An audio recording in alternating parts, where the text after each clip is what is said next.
गिबियावनो आङो रन्जित कुमार बुंदों पाब्लिक रिलेशन पार्टीनि हिसाबै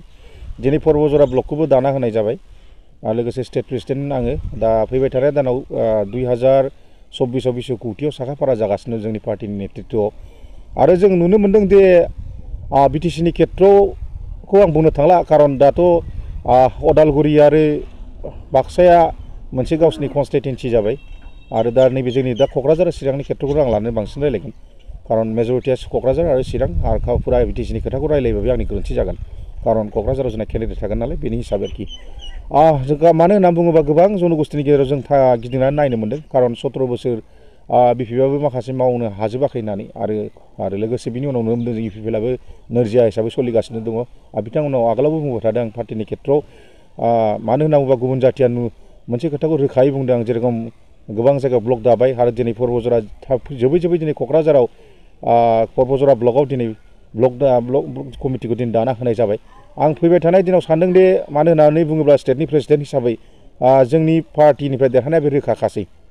खारन क'क्राझार हिसाबै क'क्राझार कन्स्टिटुएन्सि हिसाबै जे बेहाय लुबैदों पाब्लिकफ्रा जे मोजां केन्डिडेटसो बेयाव खुनु इउपिपिएलखौबो लुबैयाखै खुनु बिपिएफखौ लुबैयाखै खुनु बिजेपिखौबो लुबैयाखै खुनु कंग्रेसखौबो लुबैयाखै केन्डिडेटनि हिसाबावसो डिमान्ड थागोन आरोखि खारन मानो होननानै बुङोब्ला गोदोनिफ्रायनो गिलुबालु एमपि जाबाय सानसुमा कुंगुर बसुमतारिनिफ्राय लानानै हिरा सरनियासिम बिनि उनाव बेखौ बुंदों बिथांमोना जे जायगायाव माखासे गोथौ सरलपारा आरो पार्कआव बिराद गोथौ जायगायावबो गिदिंहैदों बेयाव मोनसेल' कुइसन सोंलु फैदों बिसोरनि गेजेरनिफ्राय बुंनायनि खारना बेखौ स्पष्ट बुंदों बिथांमोना दिनैसिमबो जोङो सार एमपि फान्डखौ थाइसेबो नुफेराखै होमबा आरो भबिष्यतआवबो नुनाय नङा खारन जों ओंखायनो दा मोनसे गोसोआ जों सानदों जांख्रिखांनाय गोदानै सानफिनदों जे फैबाय थानाय आथिखालाव जोङो नोंथांखौनो जों सापर्ट होगोन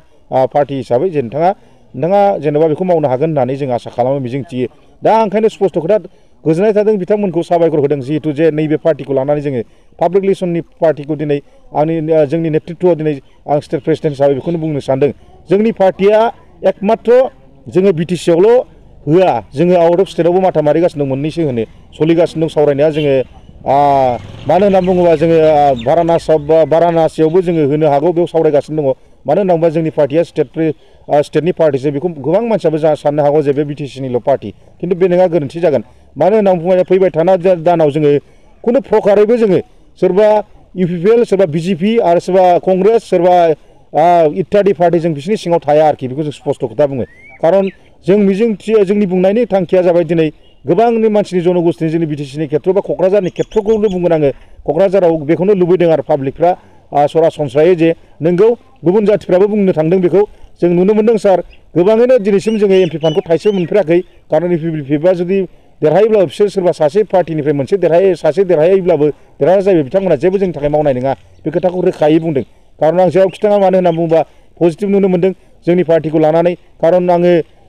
गोबां जनगोष्ठीखौ मोजां मोननाय बिथांमोना आंनि सायाव बुंदों नोंथाङा जुदि मावोबा मावनो हाथारोबा जथेस्थ'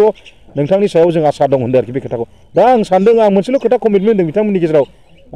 सासे